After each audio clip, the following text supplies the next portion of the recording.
अस्सलामुअलैकुम friends and students, I hope you will be fine. तो आज का हमारा टॉपिक है ओवर थिंकिंग। ओवर थिंकिंग का मतलब है मसाइल या फैसलों या पास्ट इवेंट्स जो अकर हो चुके हुए होते हैं उनके मुतल्लिक बहुत ज़्यादा सोचना, हद से ज़्यादा सोचना। That's mean over thinking.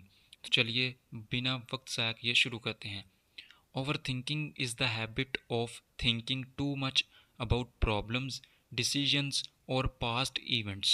Overthinking यानी कि हद से ज़्यादा सोचना is the habit एक आदत है of thinking too much बहुत ज़्यादा सोचने की about problems मसाइल के बारे में, decisions मतलब फ़ैसले और past events इसका मतलब होता है दोस्तों पिछले वाक़यात या पिछले वाक़यात के बारे में। हद से ज़्यादा सोचना एक आदत है, बहुत ज़्यादा सोचने की मसाइल के बारे में या फ़ैसलों के बारे में जो हम कर चुके होते हैं या पिछले वाक़यात के बारे में। It creates imaginary fears and stops people from taking action. It creates ये पैदा करती है इमेजिनरी फियर्स ख़याली खौफ। इमेजिनरी का मतलब होता है दोस्तों ख़याली, फियर्स मतलब खौफ, एंड स्टॉप्स पीपल और लोगों को रोक देती है फ्रॉम टेकिंग एक्शन अमल करने से। ये ख़याली खौफ पैदा करती है और लोगों को अमल करने से रोक देती है, यानी कि overthinking. Overthinkers overthinkers often feel trapped in their own minds replaying the same thoughts again and again. Overthinker यानी कि हद से ज़्यादा, बहुत ज़्यादा सोचने वाले। ऑफन अक्सर, ऑफन का मतलब होता है दोस्तों अक्सर, फील ट्रैप्ड इन फंसे हुए महसूस करते हैं, देयर ओन माइंड्स अपने ही जहनों में, रिप्लेइंग द सेम थॉट्स एक ही सोच को दोहराते हुए, अगेन एंड अगेन बार बार। ज़्यादा सोचने वाले अक्सर फंसे हुए महसूस करते हैं अपने ही जहनों में, जो कि एक ही सोच को बार बार दोहराते रहते हैं। This mental loop can cause stress. This mental loop ये जहनी चक्कर, कैन कॉज दबाव पैदा कर सकता है। कैन कॉज मतलब कर सकता है, कैन मतलब कर सकता है, कॉज वजह बन सकता है, स्ट्रेस दबाव की, दबाव पैदा कर सकता है। इंसोम्निया, इंसोम्निया मतलब होता है दोस्तों नींद की कमी, एंड लैक ऑफ कॉन्फिडेंस और खुद एतमादी की कमी। ये जहनी चक्कर दबाव पैदा कर सकता है, नींद की कमी को, इससे नींद की कमी हो सकती है, and lack of self confidence और खुद एतमादी की कमी इससे होती है। किससे? यानी कि ओवर थिंकिंग से। Learning to control your thoughts is the first step to peace and clarity. Learning मतलब सीखना, टू कंट्रोल काबू पाना, यानी कि काबू पाना सीखना, योर थॉट्स अपनी सोच पर, इज़ द फर्स्ट स्टेप ये पहला कदम होता है, टू पीस की तरफ, पीस सुकून यानी कि सुकून की तरफ, एंड और क्लैरिटी जहनी वजाहत।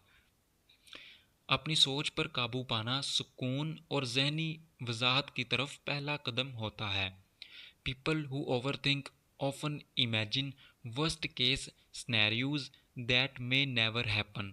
पीपल हु ओवर थिंक वो लोग जो ज़्यादा सोचते हैं, ऑफन इमेजिन अक्सर तसव्वुर करते हैं, वर्स्ट, वर्स्ट का मतलब होता है दोस्तों बदतरीन, केस स्नैरियोज हालात का, दैट मे नेवर हैपन जो शायद कभी रूनुमा ही ना हुए हों।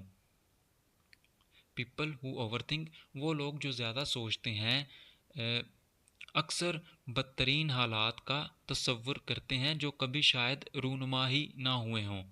They worry about the future, regret the past and struggle with simple decisions।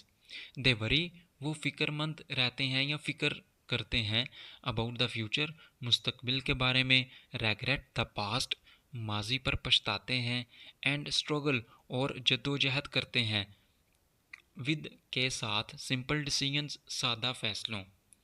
वो फ़िक्रमंद रहते हैं, वो मुस्तकबिल के बारे में फ़िक्रमंद रहते हैं, माजी पर पछताते हैं और सादा फ़ैसलों के साथ जद्दोजहद करते हैं। This constant thinking exhausts the brain and affects physical health too. This constant thinking, ये मुसलसल सोच, constant का मतलब होता है दोस्तों मुसलसल, thinking मतलब सोच, exhaust थका देती है, द ब्रेन दिमाग को, एंड अफेक्ट्स और मुतासर करती है, फिजिकल हेल्थ टू जिस्मानी सेहत को भी। ये मुसलसल सोच जहन को या दिमाग को थका देती है और जिस्मानी सेहत को भी मुतासर करती है। इट मतलब ये becomes difficult to relax, sleep well और स्टे फोकस्ड।